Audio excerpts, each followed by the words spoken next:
नमस्कार, आदाब। एक बार फिर से आप सभी का स्वागत इस्तकबाल करता हूं हमारी इस नए वीडियो में। दोस्तों, बड़े अफसोस की बात है, राहुल गांधी अब संसद में कोई भी तस्वीर नहीं दिखा पाएंगे। अब ये जो नियम है, ये राहुल गांधी पर ही क्यों लागू होता है? ये राहुल गांधी पर इतनी कठोर कार्रवाई क्यों की जा रही है?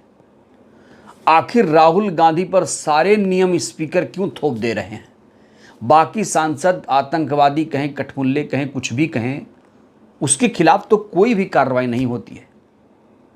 लेकिन राहुल गांधी अगर कोई तस्वीर दिखा दें, शिव जी की तस्वीर दिखा दें, मक्का काबा की तस्वीर दिखा दें, अयोध्या की तस्वीर दिखा दें, तो इतना दर्द क्यों होता है बीजेपी को? ये दोस्तों एक बहुत बड़ा मुद्दा है इस समय। बजट सत्र पर राहुल गांधी को अपनी राय देनी थी, उन्हें अपना वक्तव्य संसद में देना था। राहुल गांधी चाह रहे थे कि जो हलवा बन रहा था, जो वित्त मंत्री जी हलवा खा रही थी, बनवा रही थी, वो तस्वीर वो चाह रहे थे कि लोकसभा में दिखाई जाए। ये तस्वीर देखिए पहले आप लोग, यही वो तस्वीर है जिसे राहुल गांधी पर बैन लगा दिया गया कि भैया ये तस्वीर मत दिखाना। ये तस्वीर पहले आप देख लीजिए आप लोग। क्या इस तस्वीर में कोई फूहड़ता है? क्या ऐसी दिक्कत आई कि इस तस्वीर को राहुल गांधी को नहीं दिखाने दिया गया संसद में? तो राहुल गांधी ने दोस्तों इस तस्वीर के सहारे ऐसी बात कह दी जो भारतीय जनता पार्टी के लोग यकीन नहीं कर रहे थे। दोस्तों, बजट से पहले वित्त मंत्रालय में हलवा बनता है। जब हलवा बनता है तो खाते हुए, बनाते हुए वित्त मंत्री जी की तस्वीर भी खींची जाती है। ये तस्वीर आपको सोशल मीडिया पर दिख जाएगी, ये तस्वीर आपको अखबारों के फ्रंट पेज पर दिख जाएगी। लेकिन राहुल गांधी चाह रहे थे कि तस्वीर वो सदन में लोगों को दिखाएं। नहीं मिली अनुमति, नियमों का हवाला थोप दिया गया। आगे खबरदार, ये कोई नियम नहीं है। जैसे ही राहुल गांधी संसद में बोलना शुरू करते हैं, स्पीकर की हवाई उड़ जाती है, स्पीकर के चेहरे से हवाइयाँ उड़ जाती हैं। स्पीकर दोस्तों टेंशन में आ जाते हैं। उनके लिए लगता है एक बड़ा टास्क है, कैसे इन्हें रोकूं? राहुल तो अभी धज्जियाँ उड़ा देंगे, इसको कैसे रोका जाए? तो इसलिए राहुल पर एक अंकुश, एक शिकंजा कस देता है स्पीकर।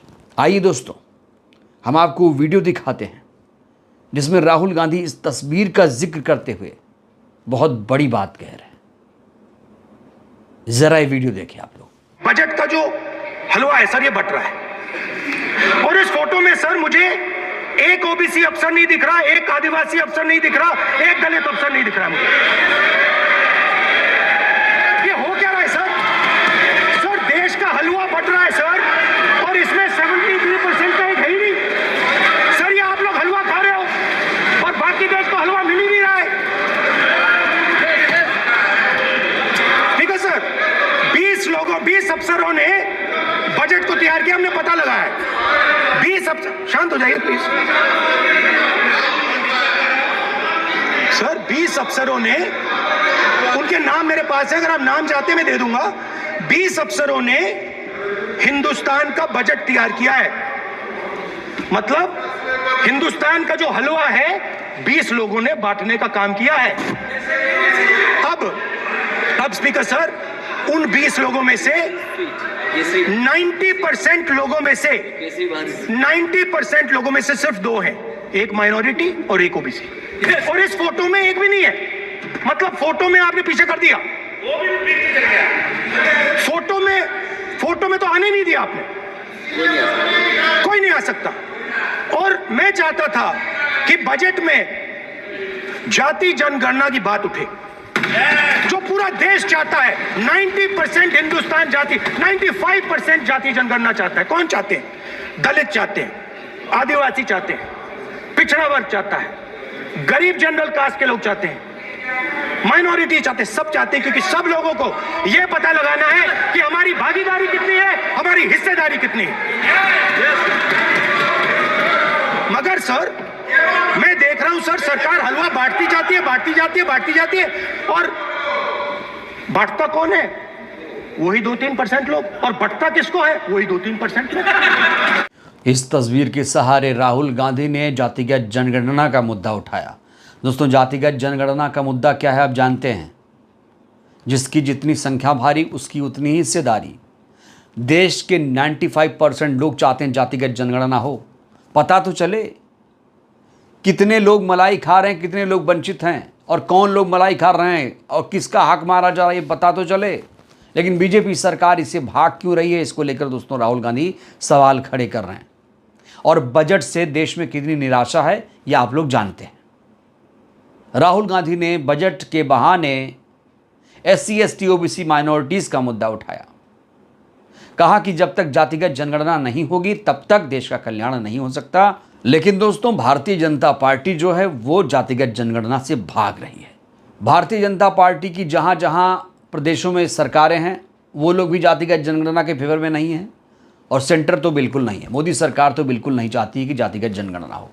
लेकिन दोस्तों, राहुल गांधी लगातार मुद्दों पर राजनीति कर रहे हैं, लगातार वो मुद्दे उठा रहे हैं, जनहित के मुद्दों की बात करते हैं। और जब राहुल गांधी संसद में बोलते हैं तो दो चीज़ें आती है, एक तो स्पीकर बंद कर देना, उनको फोटो दिखाने पर प्रतिबंधित कर देना। ये कहाँ का न्याय है भाई? नियम सबके लिए लागू होना चाहिए। कोई गाली गलौज करके निकल जाए तब तो स्पीकर उसके खिलाफ कोई कार्रवाई नहीं करता है। रमेश बिधूड़ी ने याद है आपको संसद में किस तरीके से मुसलमानों के खिलाफ जहर उगला था। लेकिन रमेश बिधूड़ी जो भारतीय जनता पार्टी का सांसद था, स्पीकर ने उसके खिलाफ कोई भी कार्रवाई नहीं की। तो ये दोहरा मापदंड क्यों? मैं सवाल पूछना चाहता हूँ स्पीकर जी से। स्पीकर जी बताइए, आप दोहरा मापदंड क्यों कर रहे हैं? आप तो लोकतंत्र के रक्षक हैं ना। तो जितना मौका सत्ता पक्ष को मिले उतनी विपक्ष को मिलनी चाहिए। जब प्रधानमंत्री बोलते हैं तो आप सावधान मुद्रा में आ जाते हैं और जब राहुल गांधी बोलते हैं तो आप अलर्ट हो जाते हैं। दोस्तों, सिर्फ राहुल गांधी के बोलने पर ही स्पीकर अलर्ट मोड में नहीं आते, बल्कि विपक्ष के जितने भी सांसद बोलते हैं वो बिल्कुल अलर्ट हो जाते हैं, रोकते हैं, टोकते हैं। अभी एक और वाकया सामने आया। मीडिया के तमाम लोगों को एक पिंजरे में कैद कर दिया गया और ये वो पत्रकार हैं जो कभी सत्ता सरकार से सवाल नहीं करते, सत्ता की चाटुकारिता करते हैं। इन लोगों को जब कैद कर दिया गया पिंजरे में तो राहुल गांधी ने आवाज़ उठाई, कहा कि ये मीडिया बेचारे लोग। तो स्पीकर ने कहा वो बेचारे नहीं हैं, वो बेचारे नहीं हैं। राहुल गांधी ने उस मीडिया के लिए आवाज़ उठाई जो मीडिया कभी राहुल गांधी को सही बताता नहीं है। राहुल गांधी को पप्पू साबित करने वाला मीडिया दोस्तों आज पिंजरे में कैद है। ये वो पत्रकार हैं जो संसद में जाते थे, चहकते थे, चीखते चिल्लाते थे यूपीए सरकार के दौरान। अब मोदी सरकार ने इनके मुंह पर ताला जड़ दिया है। ये लोग सवाल नहीं पूछ पाएंगे संसद में जाकर। अब ये किसी सांसद से जाकर सवाल नहीं कर सकते। यही मुद्दा राहुल गांधी ने उठाया। तो राहुल गांधी मुद्दों पर बात करते हैं, मुद्दों की राजनीति करते हैं। हिंदू मुसलमान नहीं करते, उनकी सबसे बड़ी खासियत है। सबसे बड़ी खासियत हिंदू मुसलमान नहीं करते हैं। और अगर कोई मुद्दे पर राजनीति करके 100 सीट ला रहा है तो वो 400 सीट के बराबर है। तो दोस्तों, राहुल गांधी लगातार सुर्खियों में हैं, लगातार सरकार को घेर रहे हैं, लगातार जनता के मुद्दे उठा रहे हैं। दोस्तों, राहुल गांधी तो जातिगत जनगणना चाहते हैं। मेरा आप लोगों से भी सवाल है कि आप लोग जातिगत जनगणना के फेवर में हैं?